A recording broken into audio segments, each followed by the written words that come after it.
Mumbai underworld और D company से जुड़े हम कई वीडियोज बना चुके हैं जिसे आप सभी ने खासा पसंद भी किया है। हमने कुछ दिनों पहले आपको इकबाल कास्कर की कहानी सुनाई थी, उसे भी आपने खूब पसंद किया था।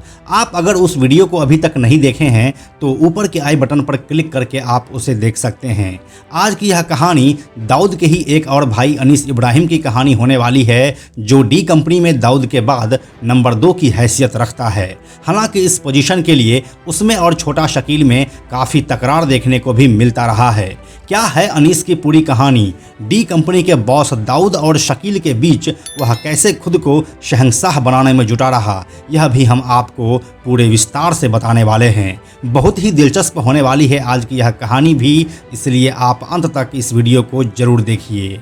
हेलो एंड नमस्कार, मेरा नाम है प्रशांत और आप देख रहे हैं बेजोड़जोड़ा.com का यूट्यूब चैनल। सबसे पहले हम आपको यह बता दें कि दाऊद इब्राहिम कुल 7 भाई थे। साबिर इब्राहिम, दाऊद इब्राहिम, अनीस इब्राहिम, नूरा, इकबाल, मुस्तकीम और हुमायूं।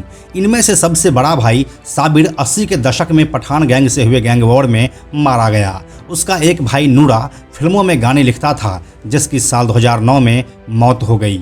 उसके एक भाई इकबाल को साल 2003 में दुबई से डिपोर्ट करके मुंबई लाया गया और फिलहाल वह जेल में बंद है। मुस्तकीम और हुमायूं जो 2 भाई थे वह लो प्रोफाइल ही रहे और दाऊद के काले कारोबार से खुद को दूर रखे। हुमायूं की 2016 में कैंसर से कराची में मौत हो गई। इन सभी भाइयों में एक अनीस ही है जो डी कंपनी के कारोबार में दिलचस्पी रखता है। अनीस इब्राहिम मुंबई का एक मोस्ट वांटेड शख्स है जो संगठित अपराध सिंडिकेट डी कंपनी के मुखिया दाऊद का भाई है। ऐसा कहा जाता है कि डी कंपनी में जो डेली रूटीन की बातें होती है उसे अनीस ही ऑपरेट करता है और साथ ही डी कंपनी जो भी डिसीजन लेती है उसमें एक मुख्य रोल अनीस का भी रहता है।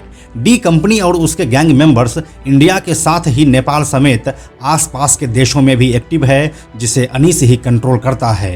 डी कंपनी कथित तौर पर स्मगलिंग, इंटरनेशनल हवाला रैकेट, जाली नोट का लेन देन, कॉन्ट्रैक्ट किलिंग और इलीगल जुए के बिजनेस के साथ साथ कथित तौर पर बड़े वित्तीय घोटालों में शामिल 5000 से अधिक मेंबर्स को कंट्रोल करता है। 90 के दशक में अनीस इब्राहिम सबसे ज़्यादा सक्रिय था। आए दिन बिजनेसमैन को धमकी भरे फ़ोन उसी के ओर से किए जाते थे। शूटरों को हथियार पहुंचाने का काम और रुपयों के हिसाब रखने का काम अनीस इब्राहिम ही देखता था। मुंबई में उसके ऊपर मर्डर की कोशिश, जबरन उगाही और स्मगलिंग के लगभग 2 दर्जन मामले दर्ज है। अब यहाँ पर हम आपको एक दिलचस्प कहानी सुनाते हैं। दाऊद का भाई होने की वजह से अनीस खुद को नंबर 2 की पोजीशन पर रखता है, लेकिन एक और शख्स है जो इस पोजीशन को बार बार चुनौती दे रहा है और वह शख्स है छोटा शकील।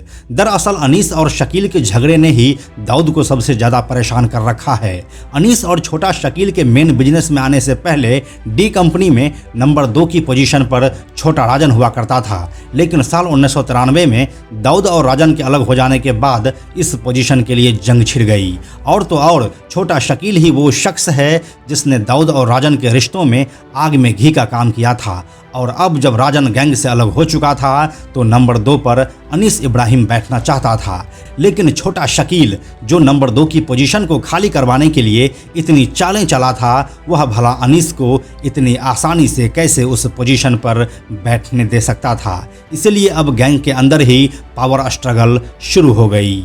डी कंपनी में अनीस की हैसियत नंबर 2 की थी, लेकिन गिरोह में छोटा शकील उसके वर्चस्व को चुनौती दे रहा था और खुद को अनीस के बराबर मानता था। छोटा शकील दाऊद इब्राहिम का दाहिना हाथ माना जाता है। वह शूटरों की भर्ती तो करता ही था, साथ ही वह डी कंपनी के स्पोक्सपर्सन के तौर पर भी काम कर रहा था। छोटा शकील और अनीस इब्राहिम के बीच करवाहट अंडरवर्ल्ड में सबको पता थी। छोटा शकील कभी अनीस को ज़्यादा सम्मान नहीं दिया, क्योंकि वह खुद को अनीस से कम नहीं समझता है। अपने नीचे की पोजीशन पर हो रहे झगड़े ने दाऊद को भी परेशान कर रखा था, लेकिन वह इन मामलों में कुछ ज़्यादा कर भी नहीं सकता था, क्योंकि उसे दोनों ही चाहिए थे।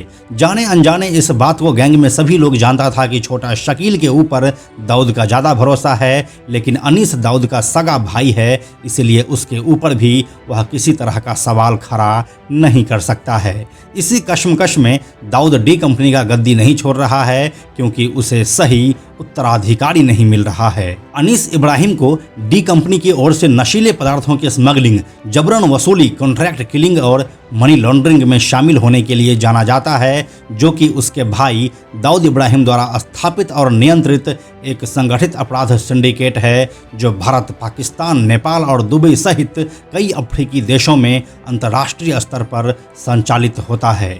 अनीस के ऊपर साल 1993 के मुंबई बम धमाकों में शामिल होने का भी आरोप लगा है। अनीस इब्राहिम भी इंटरपोल के रेड कॉर्नर नोटिस में शामिल है। हम अगर अभी की बात करें तो अनीस इब्राहिम डी कंपनी के साथ दुनिया के मोस्ट वांटेड भगोड़ों में शुमार है। United states department of treasury ने किंग पिन एक्ट के अनुसार अनीस इब्राहिम और डी कंपनी दोनों को महत्वपूर्ण विदेशी नारकोटिक्स ट्रैफिकर्स के रूप में नॉमिनेट किया हुआ है। साल 2005 में मुंबई अंडरवर्ल्ड और बॉलीवुड के कनेक्शन के सिलसिले में अनीस इब्राहिम के नाम को बॉलीवुड एक्ट्रेस नगमा के साथ जोड़ा गया था। उस समय यह खबर काफ़ी विवाद भी पैदा किया था। नगमा और अनीस इब्राहिम के रिश्तों की क्या सच्चाई है, इसके बारे में हम आपको अगले वीडियो में पूरे विस्तार से बताने वाले हैं। अनीस इब्राहिम फिलहाल कराची में है। वह डी कंपनी के फाइनेंस वाले डिपार्टमेंट को देखता है। वह ड्रग से जुड़े धंधे भी संभालता है। कुछ मीडिया रिपोर्ट्स का कहना है कि अनीस इब्राहिम का गिरोह जर्मनी, नीदरलैंड और ब्रिटेन में भी एक्टिव है। यह कोई नई बात नहीं है, क्योंकि इससे पहले दाऊद के ड्रग्स के धंधे को लंदन और यूरोप में इकबाल मिर्ची संभाल चुका है। तो यही थी अनीस इब्राहिम की पूरी कहानी। यह जानकारी आपको कैसी लगी, हमें कमेंट सेक्शन में लिखकर ज़रूर बताइए। हमें आपके कमेंट्स का इंतज़ार रहता है।